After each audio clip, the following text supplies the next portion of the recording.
মুসলমান ঘরের ছেলেরা ও নবীর উম্মত উম্মতিরা, বান্দা যখন রবের উপর তাওয়াক্কুল করে, বান্দা যখন রবের উপর ভরসা করে, দুনিয়ার কোনো ক্ষমতা সেই বান্দার ক্ষতি করতে পারে না। আল্লাহ রাসূল আল্লাহর হাবিব হুজুর আমার মক্কা জমিন থেকে মদিনায় চলে যাওয়ার পর ইসলামের ইতিহাসের প্রথম যে যুদ্ধ হয়েছিল সেই যুদ্ধের নাম কি গো, কি নাম? বদরের যুদ্ধ।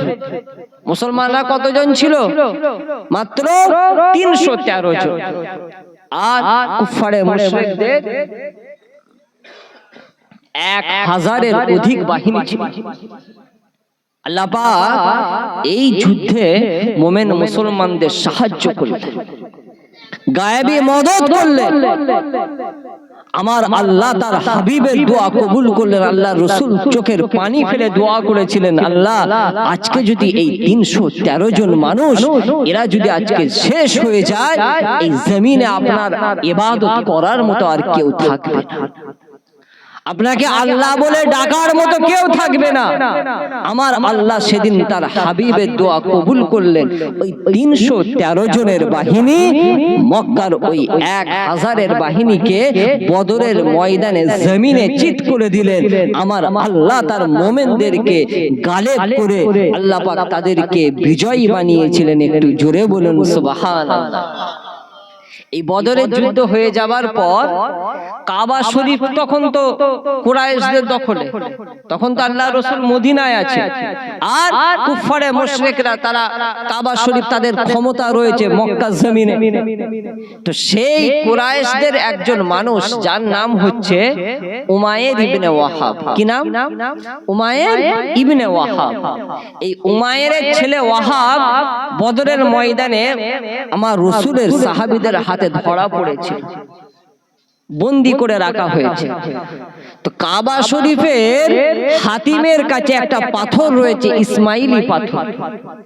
ওই ইসমাইলি পাথরের কাছে বসে উমাইর ইবনে ওয়াহাব তার কাছের বন্ধু সাফওয়ান ইবনে উমাইয়ার সাথে একটা আলোচনা করছে যে ভাই, যেভাবে বদরের ময়দানে আমরা পরাজিত হলাম, এর থেকে লজ্জার আর কিছু নেই। মাত্র 313 জন, আর আমরা কোথা হাজারের উপর। এইভাবে লজ্জার হাত আমাদের মাথা হেট করে দিয়েছে। তার উপর আমাদের যত বড় বড় সব নেতা ছিল তারাও তো সব মরে গেছে, মনটা খারাপ। দুই বন্ধু আলোচনা করছে।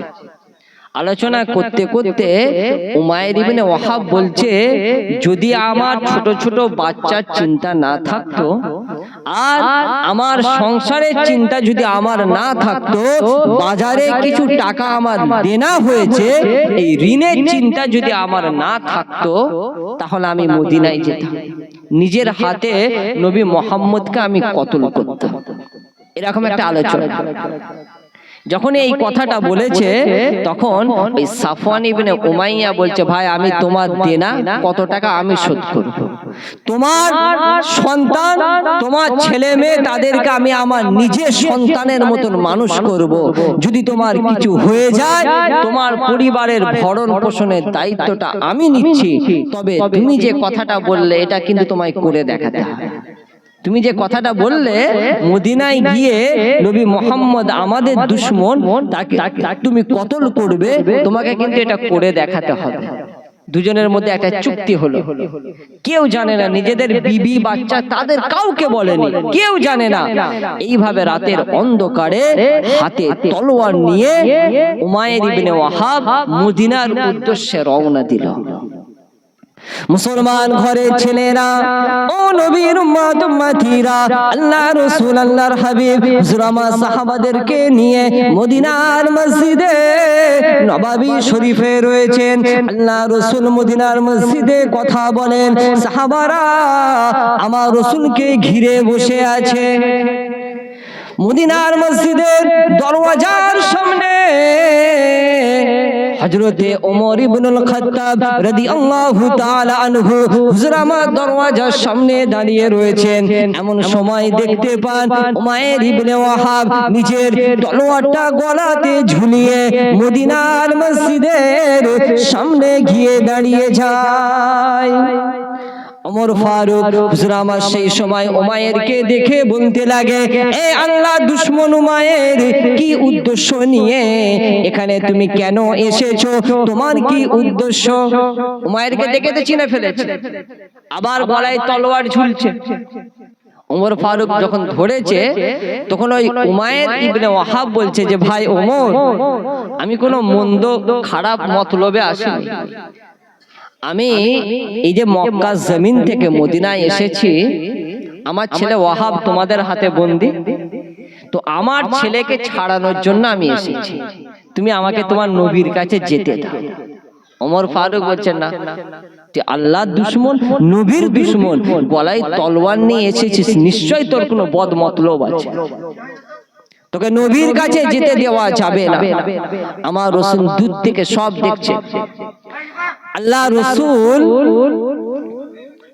সমস্ত কিছু দেখতে পেয়ে ওমর ফারুককে ইশারা করে বললেন, বাবা ওমর, উমাইরকে ছেড়ে দাও, ওকে আসতে দাও আমার কাছে। উমাইর আমার রাসূলের সামনে হাজির, গলায় তলোয়ার রয়েছে, সামনে ওমর ফারুক রাদিয়াল্লাহু তাআলা আনহু দাঁড়িয়ে রয়েছে। আর হযরতে ওমর ফারুক এত রাগী মানুষ ছিলেন, আল্লাহ পাক তাকে এত জালালি শক্তি দিয়েছিল।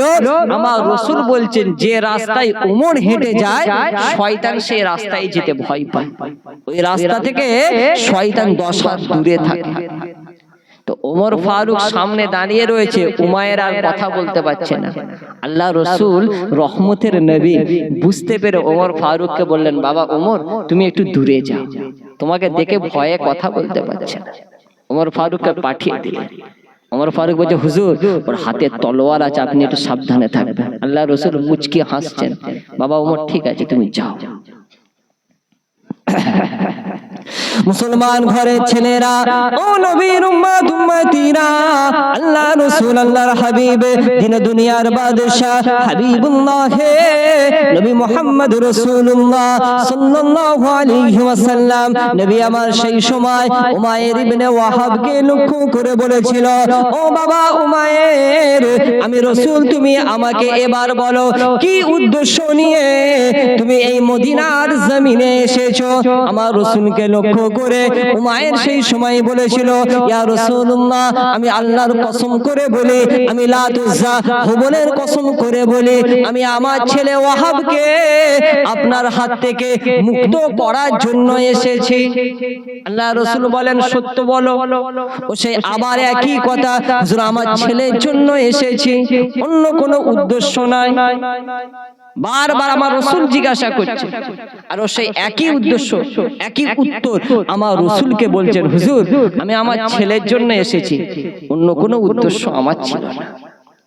আল্লাহ রাসূল বলছেন, সত্য বলছো? বলছে, হ্যাঁ। তাহলে তোমার এই গলায় যে তলোয়ার ঝুলছে, এই তলোয়ার নিয়ে আসার কি দরকার? ছেলেকে ছাড়ানোর জন্য যদি এসে থাকো, তলোয়ার তোমার কিসের কাজে লাগে? আমার রাসূলকে ভোলানোর জন্য উমাইর তখন বলছে, হুজুর, এই তলোয়ার কি কাজে এসেছে? হ্যাঁ, বদরের ময়দানে তো আপনারা আমাদেরকে জমিনে ফেলে দিলেন, সেদিনও তো তলোয়ার ছিল, এই তলোয়ার কি কাজে এসেছে? আল্লাহ রাসূল বলছেন, উমাইর, কথা ঘোরানোর চেষ্টা করো না, তুমি সত্যটা বলো, কি উদ্দেশ্য নিয়ে এসেছো? উমাইর সে একই কথা, হুজুর, আমার ছেলের জন্য এসেছি। আল্লাহ রাসূল আল্লাহর হাবিব হুজুর আমার সেই সময় উমাইরকে লক্ষ্য করে বলতে লাগেন, ও বাবা উমাইর, তুমি সত্য কথাটা বলো, তুমি মক্কা জমিনে যখন ওই কাবা শরীফের সামনে, কাবা বাইতুল্লাহ শরীফের সামনে হাতিমের পাশে ইসমাইলি পাথরের উপর বসে বসে বসে বসে সাফওয়ান ইবনে উমাইয়ার সাথে আমি রাসূলুল্লাহ, আমাকে হত্যা করার চক্রান্ত করছিলে, আমাকে কতল করার চক্রান্ত করছিলে, তুমি সাফওয়ানকে লক্ষ্য করে বলেছিল, ও ভাই সাফওয়ান, যদি আমার দেনার চিন্তা না থাকে, যদি আমার পরিবারের চিন্তা না থাকতো, যদি আমার ছোট ছোট বাচ্চার চিন্তা না থাকতো, তাহলে আমি মদিনায় গিয়ে নবী মুহাম্মদকে নিজের হাতে কতল করতাম। তুমি এই যে আলোচনাটা করেছো, সাফওয়ানের সাথে তুমি চুক্তি করে এই মদিনার মসজিদে হাজির হয়েছো। আল্লাহ রাসূল আল্লাহর হাবিব হুজুরের জবান থেকে এই কথাটা শুনে উমাইরের চোখটা অবাক হয়ে যায়, নিজের শরীরটা একদম, হাতটা একদম নিস্তেজ হয়ে যায়, জবানে আর কোনো কথা আসে না। উমাইর সেই সময় আমার রাসূলকে লক্ষ্য করে বলেছিল, ইয়া রাসূলুল্লাহ, ইয়া হাবিবাল্লাহ, হুজুর আমি এই কথাটা সাফওয়ানের সাথে বলেছিলাম, কিন্তু এটা তো কারো সামনে প্রকাশ করিনি।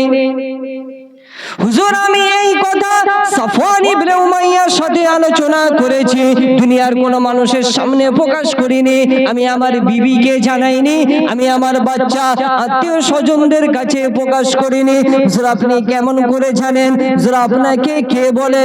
আল্লাহ রাসূল আল্লাহর হাবিব সেই সময় উমাইরকে লক্ষ্য করে বলেছিল, ও বাবা উমাইর, আমি রাসূলুল্লাহ তোমাকে জানিয়ে দিলাম, তোমার ওই চক্রান্ত, তোমার ওই তলোয়ারের মাঝে আমার আল্লাহ, আমি রাসূল আমাকে হেফাজত করেছেন। শুধু তাই নয়, তুমি আমার কোনো ক্ষতি করতে পারবে না। ওই মক্কা জমিনে বসে বসে তোমরা যে কথাটা আলোচনা করেছো, এই মদিনার মসজিদে আমি রাসূল আমার কাছে তোমাদের ওই কথাটা আমার আল্লাহ পৌঁছে দিয়েছে। তোমরা মক্কায় আলোচনা করেছো, আর এই মদিনার মসজিদে বসে বসে আমার আল্লাহ আমার কাছে তোমাদের এই আলোচনা, তোমাদের এই চক্রান্তের খবর আমার আল্লাহ আমার দরবারে পৌঁছে দিয়েছেন। একটু জোরে বলুন সুবহানাল্লাহ। তোমরা ক্ষতি করতে পারবে না। ঈমানদার মুমিন মুসলমান তারা সব সময় আল্লাহর উপর ভরসা করে, তারা কোনোদিন জালেমকে ভয় করে না। তারা ভালো করেই জানে যে মওতের ফয়সালা জমিনে নয়, আসমানে হয়। এই দুনিয়ার মানুষ ঠিক করতে পারবে না। আমার আল্লাহ যতদিন আপনাকে হায়াতে রাখবেন, আপনি জমিনে থাকবেন। আর ডাক এসে গেলে সবাই যদি আপনাকে বাঁচিয়ে রাখার চেষ্টা করে, কি গো পারবে? আজকে মুসলমানদের প্রতি চারিদিকে জুলুম অত্যাচার কি গো আগের তুলনায় কয়েক হাজার গুণ বেড়ে গেছে। আজকে ভাবতে হবে, মুমিন মুসলমান ঘরের ছেলে আমরা, আজকে আমাদের তাওয়াক্কুলটা থাকবে সব সময় রবের প্রতি। অমুক বাঁচিয়ে দেবে, তমুকের হয়ে কথা বললে আমরা বেঁচে যাব, এই চিন্তা ভাবনা করলে হবে না। মনে রাখবেন, ঈমানদার একমাত্র রবের উপর, আল্লাহর উপর তাওয়াক্কুল করে। একটু জোরে বলুন সুবহানাল্লাহ। আমাদেরকে বাঁচাবে আল্লাহ, আর আমাদের মারবেও আল্লাহ।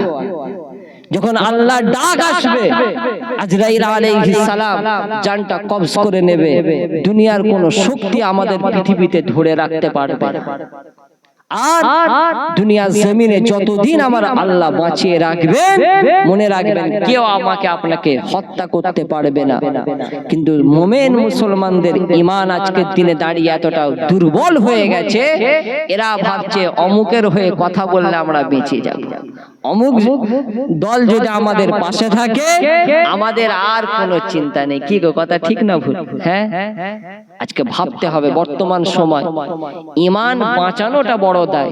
এই শুনেছেন তো, মুর্শিদাবাদের বেলডাঙ্গায় বাবরি মসজিদের ঘোষণা দেওয়ার পর চারিদিকে একটা মানে আলোচনা, মানুষ একদম এমন এমন কথা বলছে, আমরা দেখে অবাক। মসজিদের পক্ষে বাবরি মসজিদ হোক, এটা আমরা চাই, অবশ্যই চাই, কিন্তু তার থেকে সব থেকে বড় বিষয়, যদি আজকে আমার আপনার গ্রামের মহল্লার মসজিদটা কেড়ে নেবার জন্য যে ওয়াকফ বিল পাস হয়েছে, মসজিদটা কেড়ে নেবে, খানকাটা কেড়ে নেবে, গোরস্থানটা কেড়ে নেবে, এই ওয়াকফ বিল নিয়ে আমাদেরকে এখন বেশি কথা বলতে হবে। বাবরি মসজিদের থেকে ওয়াকফ বিলের হাত থেকে আমাদের গ্রামের মসজিদ বাঁচানোটা সব থেকে বড় চ্যালেঞ্জ। কি কথা ঠিক না ভুল? আজকে যে ওয়াকফ বিল পাস হয়েছে, হাতে মাত্র কটা দিন দিল যে এর মধ্যে ওই উমিদ পোর্টালে সমস্ত ডকুমেন্ট সাবমিট করতে হবে, কত মাত্র কয়েকটা দিন দিল। অসম্ভব, বেশিরভাগ পারতে পারবে না। এই অল্প সময়ের মধ্যে এই নথিপত্র সাবমিট করা মুখের কথা নয়, তাহলে সাবমিট যদি করতে না পারে আমাদের মহল্লার মসজিদটা চলে যাবে।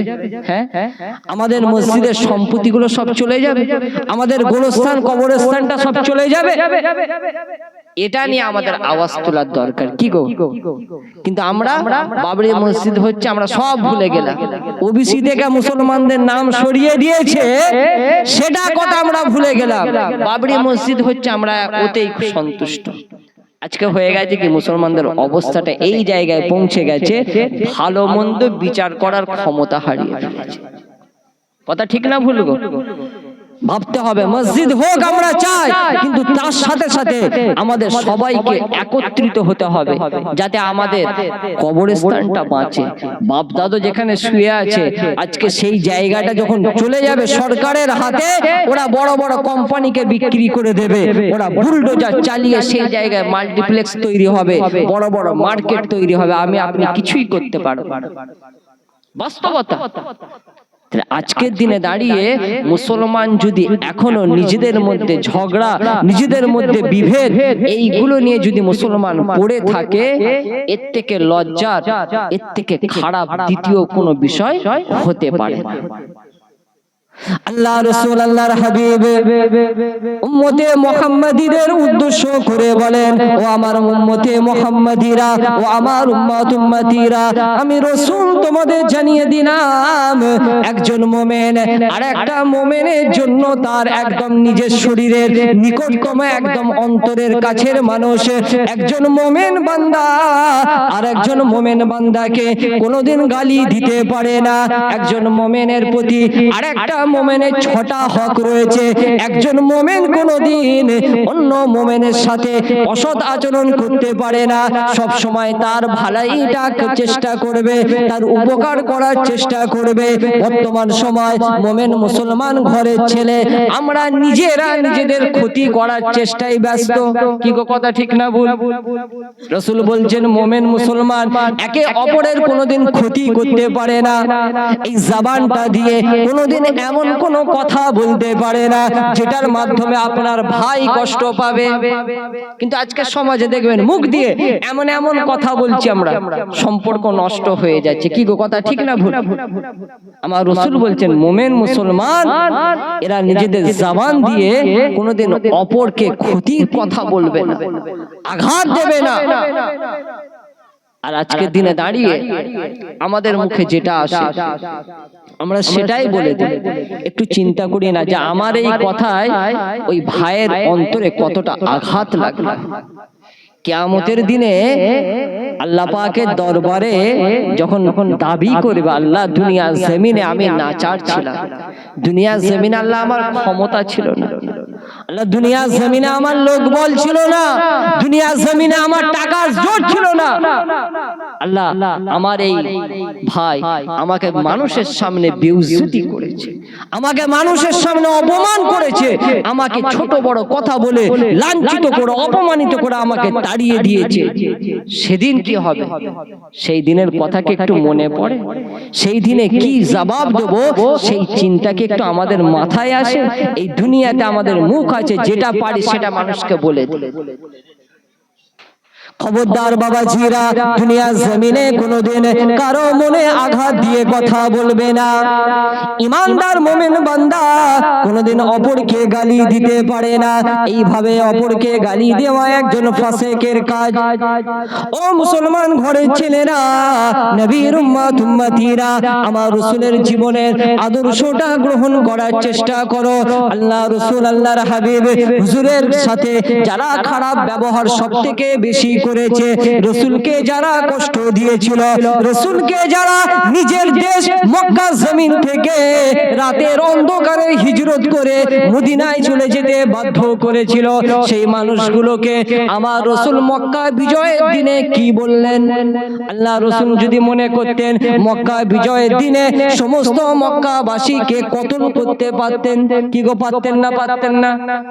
আমার রাসূল যদি মনে করতেন যেদিন মক্কা বিজয় হলো, সেদিন মক্কার কুরাইশ বংশের প্রত্যেকটা মানুষকে শাস্তি দিতে, কিন্তু আমার রাসূল সেদিন কি শিক্ষা দিলেন যে রহমতের নবী, রহমতুল লিল আলামিন নবী আমার মক্কার মানুষদের লক্ষ্য করে মক্কা বিজয়ের দিনে বলেছিলেন, ও মক্কার মানুষেরা, আমি রাসূল তোমাদেরকে জানিয়ে দিলাম আজকের দিনে তোমাদের প্রতি আমার কোনো অভিযোগ নাই, লা তাসরিবা আলাইকুমুল ইয়াউম, আমি আজকের দিনে জানিয়ে দিলাম কোনো অভিযোগ তোমাদের উপর নাই।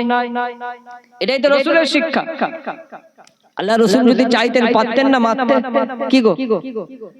যে মানুষগুলো রাসূলকে মক্কার জমিন থেকে মদিনায় হিজরত করতে বাধ্য করেছিল, যে মানুষগুলো রাসূলকে 3 বছর এক ঘরে করে দিয়েছে, 3টে বছর, যে মানুষগুলো আমার রাসূল যখন সিজদায় যেত রাসূলকে কষ্ট দেওয়ার জন্য উটে নাড়ি রাসূলের গলায় চাপিয়ে দিত যাতে দম বন্ধ হয়ে মারা যায়, আমার রাসূল কি করলেন?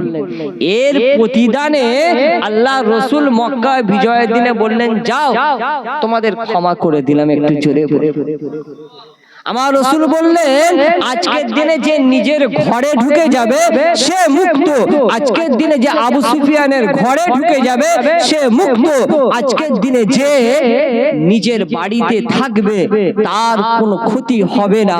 আমি রাসূল জানিয়ে দিলাম তোমাদের সকলকে আমভাবে আমি ক্ষমা করে দিলাম। একটু জোরে বলুন সুবহানাল্লাহ। এটাই তো রাসূলের শিক্ষা, রহমতের নবী। আজকে সেই নবীর উম্মত হয়ে যদি আমাকে কেউ দুটো কথা শোনায়, তাকে 10টা কথা না শোনালে আমার পেটের ভাত হজম হয় না। কি গো, কথা ঠিক না ভুল? আমরা তো সহ্য করতেই পারি না। আমাদের মধ্যে ধৈর্য সবর, প্রথমেই বলেছি বর্তমান সময় আমাদের মধ্যে ধৈর্য সবরের সবথেকে কমই আছে। আমাদের মধ্যে ধৈর্য সবর কিছুই নেই। আপনি দেখেন বর্তমানে ইন্টারনেটের জামানায় ইসরায়েলের আঘাতে গাজার মানুষগুলোর কি অবস্থা, কি গো? কিন্তু এত কিছুর পরে ওরা কিন্তু ধৈর্য সবরের রাস্তা থেকে নিজেদেরকে দূরে সরিয়ে নেয়। এত অত্যাচার, এত জুলুম, এত কষ্টের পরেও ওরা কিন্তু ওই জায়গা ছেড়ে পালিয়ে যায়। ধৈর্য সহকারে আল্লাহর উপর তাওয়াক্কুল করে ওই জমিনে ওরা পড়ে আছে, মার খাচ্ছে, খাবার ব্যবস্থা নেই, চিকিৎসার ব্যবস্থা নেই, কোন রকম সুযোগ সুবিধা নাই, তারপরেও ওরা কিন্তু আল্লাহর উপর তাওয়াক্কুল করতে ভুলে যায়নি, আল্লাহর জন্য সবর করতে ভুলে যায়নি। আমার আল্লাহ বলেন, বান্দা যখন আমার জন্য ধৈর্য ধারণ করবে আমি আল্লাহ তার প্রতিদান আমি নিজে হাতে তাকে দান করব। একটু জোরে বলুন সুবহানাল্লাহ। এর মহব্বতের সাথে দরুদ শরীফ পড়ুন, আল্লাহুম্মা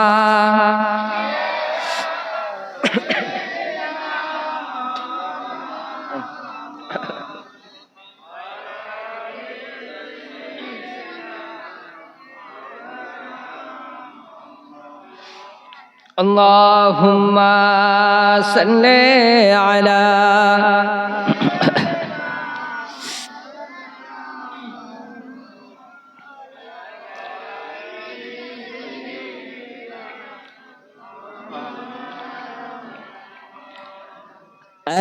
खत्मे रसूल फख्रे उमम शाह मदीना, खत्मे रसूल फख्रे उमम शाह मदीना, दिखला दे मुझे मंजर गुलजार मदीना।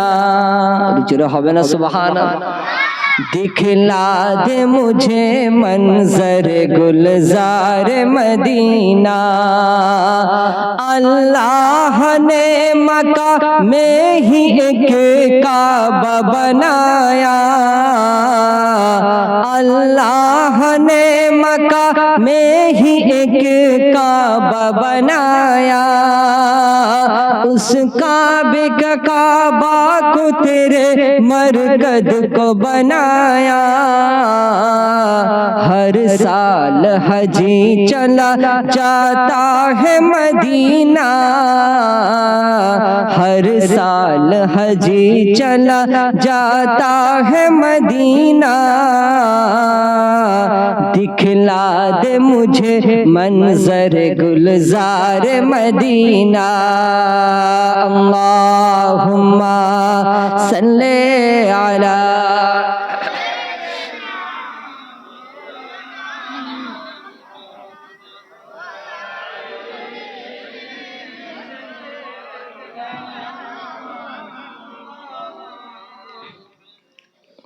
আমার বাবাজি তো যে কথাটা আলোচনা করছিলাম যে আল্লাহ পাক বললেন, বান্দা তোরা আমার জন্য ধৈর্য ধারণ কর, এর প্রতিদান আমি আল্লাহ তোদেরকে দান করব। এই কদিন পরে দেখবেন রমজান মাস, সিয়াম, এই যে রমজান মাসে যে আমরা রোজা যারা রাখি, এটা ধৈর্যের সব থেকে বড় পরীক্ষা। কি গো, যারা রোজাদার তারা যদি মনে করতো বন্ধ ঘরে দরজা বন্ধ করে খাবো আর খেয়ে বাইরে এসে বলবো আমি রোজা রেখেছি, কি গো কেউ অবিশ্বাস করবে? হ্যাঁ, সবাই মেনে নেবে।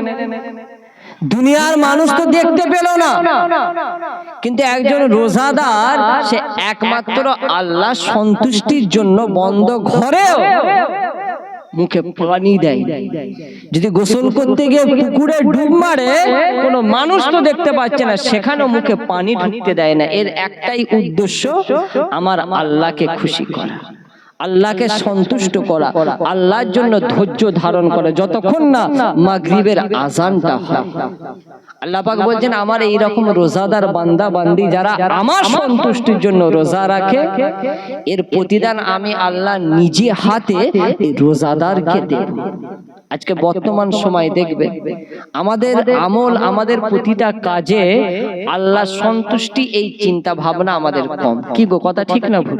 হ্যাঁ, বুজুর্গানে দিন ওলি আউলিয়াদের জীবনের দিকে লক্ষ্য করে দেখবেন, তারা জীবনের প্রত্যেকটা কাজের একটাই উদ্দেশ্য যে আল্লাহ আল্লাহ রসুলকে খুশি করা। আর আমাদের মধ্যে দুনিয়ার মানুষ খুশি হবে, আত্মীয় স্বজন খুশি হবে, হ্যাঁ, এই চিন্তা ভাবনা আমাদের মধ্যে বেশি। কি গো, কথা ঠিক তো? হ্যাঁ, বিয়ে শাদী থেকে শুরু করে সামাজিক অনুষ্ঠান যেটাই বলুন না কেন, প্রত্যেকটা, শুধু এই বনগাই এলাকা আপনাদের এলাকার বলে বলছি না, এটা সব জায়গায় মানুষের খুশির চিন্তা ভাবনা আমরা করি, আমরা আল্লাহর সন্তুষ্টি, আল্লাহর খুশির চিন্তা ভাবনা করি না। মানুষ কি বলবে এই চিন্তা ভাবনা আমাদের হয়, যে এটা নিয়ে মানুষ হয়তো সমালোচনা করবে, এটা নিয়ে মানুষ দুটো কথা বলবে, এটা নিয়ে আমরা ভাবি, কিন্তু আমরা একটা বারের জন্য ভাবি না যে এটা আল্লাহ খুশি হলো কি, হ্যাঁ, এই কাজে আল্লাহ সন্তুষ্ট হলো কি।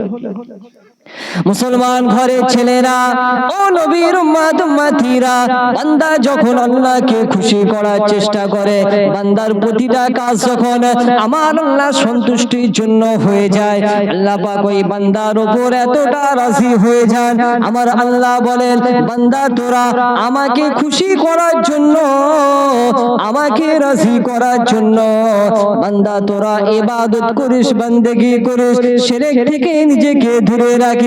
আমি আল্লাহ তোদের জানিয়ে দিলাম, বান্দা যারা আমার সন্তুষ্টির জন্য ইবাদত করবে, আমাকে খুশি করার জন্য ইবাদত করবে, আমার ওই বান্দা বান্দিকে আমি আল্লাহ জান্নাতি হিসাবে কবুল করে নেব। আল্লাহ রাসূলের সাহাবী আমিরুল মুমিনিন ওমর ফারুক খেলাফতের সময় রাতের অন্ধকারে এলাকায় এলাকায় টহল দিতেন, প্রত্যেকটা জায়গায় ঘুরে বেড়াতেন যে মানুষগুলো কি অবস্থায় রয়েছে। এখন যারা ক্ষমতায় বসে, 5টা বছরের জন্য ক্ষমতায় বসার পর জনগণকে ভুলে যায়। কি গো, কথা ঠিক না? ভোটের সময় আসে, তারপর 5 বছর আর কোনো দেখা নেই। যদি একটা সইয়ের জন্য, একটু সুপারিশের জন্য আপনি যান, আপনার সাথে এমন ব্যবহার করবে, ওই একটা সই করে দিচ্ছে যেন আপনার জীবন উদ্ধার করে দিচ্ছে। কি গো, কথা ঠিক না ভুল? আর ওমর ফারুক এই শুধুমাত্র মক্কা মদিনা নয়, আল্লাহ পাক ওমর ফারুক রাদিয়াল্লাহু তাআলা আনহুকে অর্ধ জাহানের বাদশা বানিয়েছিলেন। একটু জোরে বলো। পুরো পৃথিবীর অর্ধেক রাজত্ব আল্লাহ পাক ওমর ফারুক হুজুরকে দান করেছিলেন। একজন ইহুদি ইয়ামান থেকে মনে দুঃখ কষ্ট বুকে নিয়ে ইয়ামান থেকে মদিনায় এসে হাজির, এসে ওমর ফারুক হুজুরকে খুঁজছে যে মুসলমানদের খলিফা কোথায়। খুঁজতে খুঁজতে দেখছে উনি একটা জায়গায় মাটি তুলছেন, একটা জায়গায় মাটি তুলছে। ওমর ফারুক হুজুরের কাছে গিয়ে ওই ইহুদি বলছে, হুজুর আমি অনেক আশা নিয়ে আপনার দরবারে এসেছি। বাবা কি ব্যাপার? বলছে, হুজুর আমি ইয়ামান থেকে এসেছি। ইয়ামানে যাকে আপনি শাসনকর্তা হিসেবে পাঠিয়েছেন, ওই মানুষটা আমার কিছু টাকা ওনার সাথে লেনদেন হয়েছিল। এখন উনি আমাকে টাকাটা দিতে অস্বীকার করছেন। এবার উনি হচ্ছেন আমির, উনি শাসনকর্তা, ওনার ওপর কথা বলার ক্ষমতা আমার মতন সাধারণ ইহুদির নেই। তো আমি তার কাছে টাকা দাবি করলাম, অথচ উনি আমাকে টাকা দিলেন না। তাই বিচার কে করবে? ওই এলাকায় কে বিচার করবে? উনি তো নিজেই শাসনকর্তা। তাই আমি অনেক কষ্ট বুকে নিয়ে আশা করে আপনার দরবারে এসেছি। হুজুর আপনি একটা ব্যবস্থা করে দিন। ওমর ফারুক কথাটা শোনার সাথে সাথে মাটি বইছিলেন, ওই মাটির একটা ঢিলার মধ্যে, বড় ঢিলার মধ্যে হুজুর লিখে দিলেন। সঙ্গে সঙ্গে চিঠি একটা লিখে দিলেন যে এই চিঠি পাঠালাম। পরিষ্কার ভাষায় লিখে দিলেন যে তোমার নামে এর আগেও অনেক কটা অভিযোগ এসেছে, আর আজকের দিনও তোমার নামে একটা অভিযোগ এলো। আল্লাহর গজব আসার আগে নিজেকে পরিবর্তন করে নিজেকে শুধরে নাও। ইতি ওমর ফারুক, ওমর ইবনুল খাত্তাব এই চিঠিটা দিয়ে বললেন, তুমি এটা এই গভর্নরের হাতে তুলে দেবে। সঙ্গে সঙ্গে মানুষটা বাড়ি বেরিয়ে পড়লো নিজের এলাকার দিকে। যেতে যেতে যেতে যেতে নিজের এলাকায় যখন পৌঁছে গেল, রাস্তায় ওই গভর্নরের সাথে দেখা। এই গভর্নরকে রাস্তায় দাঁড় করিয়ে ওমর ফারুক হুজুরের লেখা চিঠিটা দিলেন। বুঝতে পারছেন? আল্লাহ রাসূলের সাহাবী আমিরুল মুমিনিন খলিফাতুল মুসলিমিন ওমর ফারুক রাদিয়াল্লাহু তাআলা আনহু হুজুরের ওই চিঠিটা দেখার সাথে সাথে ওই গভর্নর ঘোড়ার পিঠে বসে নিজের এলাকায় যাচ্ছিল। ও ঘোড়া থেকে নেমে চিঠিটা নিয়ে চুমু খেতে থাকে। সঙ্গে সঙ্গে ইহুদিকে লক্ষ্য করে বলেছিল, ভাই কিছু মনে করো না, আমি ভুলে গিয়েছিলাম, তোমার টাকাটা দেওয়া হয়নি। তোমার কত টাকা পাওনা রয়েছে? হুজুর আমার 100 দিরহাম পাওনা রয়েছে। সঙ্গে সঙ্গে তার হাতে 100 দিরহাম তুলে দেয়।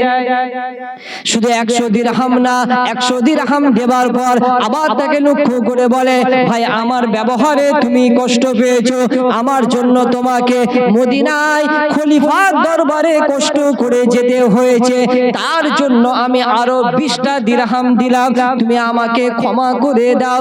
ওই সময় ওই ইহুদি বলেছিল, ভাই আপনি কেন আমার সাথে এই ব্যবহারটা করেন? তখন বলেছিল যে আমিরুল মুমিনিন চিঠিতে যে কথাটা লিখেছে যে আল্লাহর গজব আসার আগে, আল্লাহর আযাব গ্রেফতার করার আগে নিজেকে পরিবর্তন করে নাও।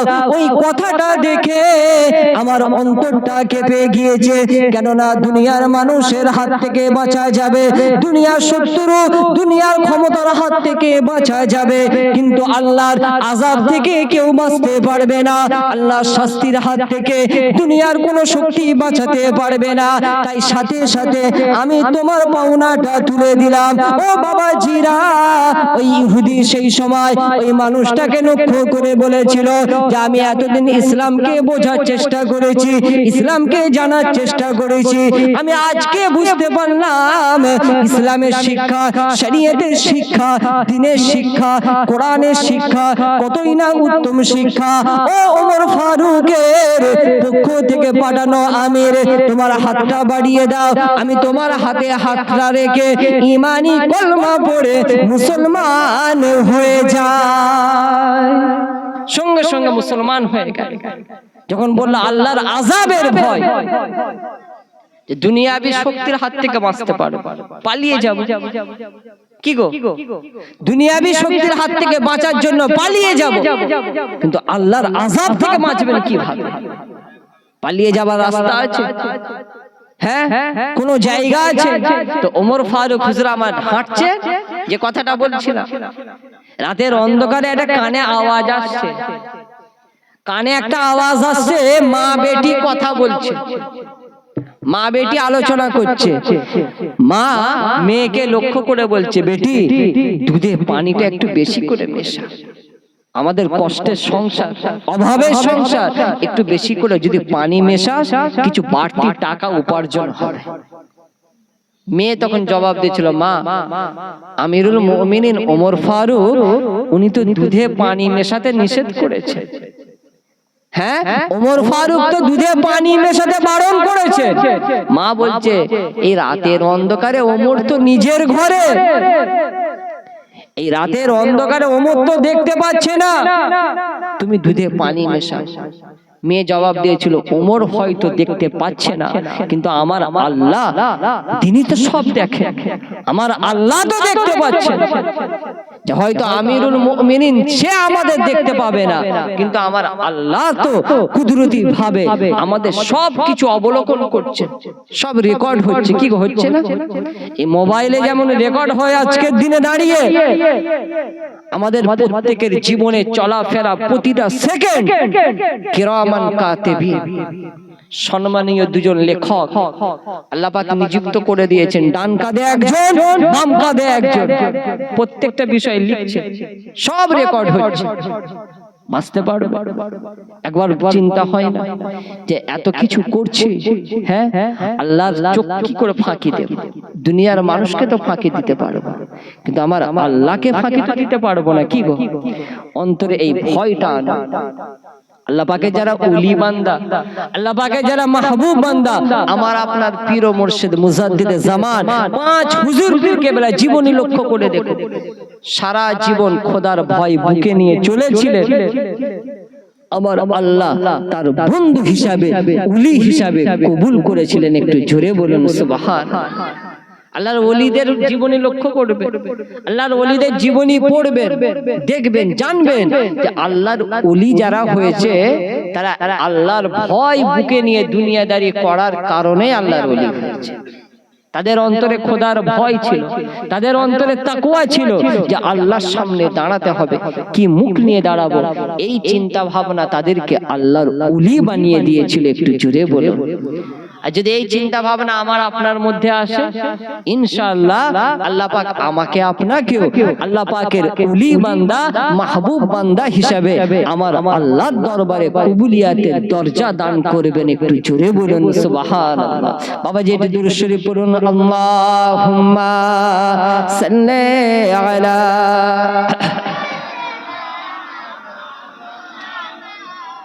ঠান্ডা লাগছে?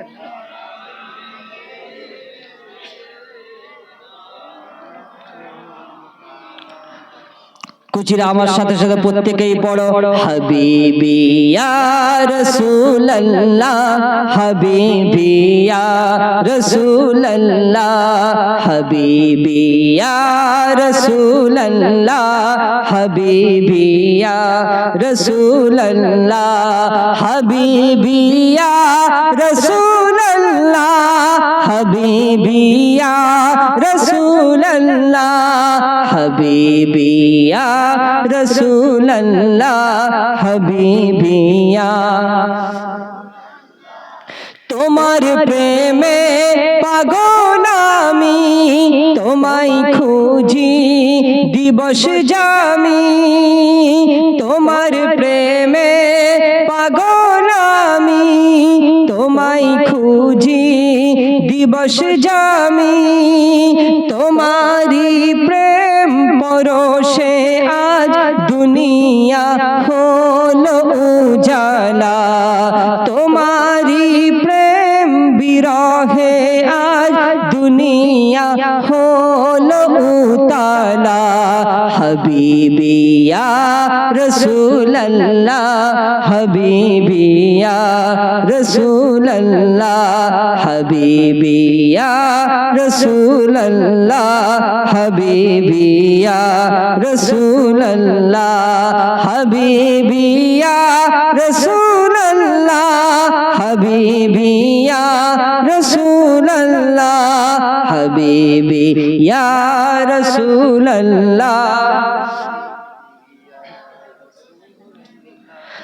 आरो बेरोई मरुर बुके फोटाले फूल शाखे शाखे आरो बेरोई मरुर बुके फोटाले फूल शाखे शाखे से फूलेर सौरभेते आज दुनिया हलो उताला से फूलेर सौरभेते आज दुनिया हलो उताला हबीबी या रसूल अल्लाह हबीबी या रसूल अल्लाह हबीबी या रसूल अल्लाह हबीबी या रसूल अल्लाह।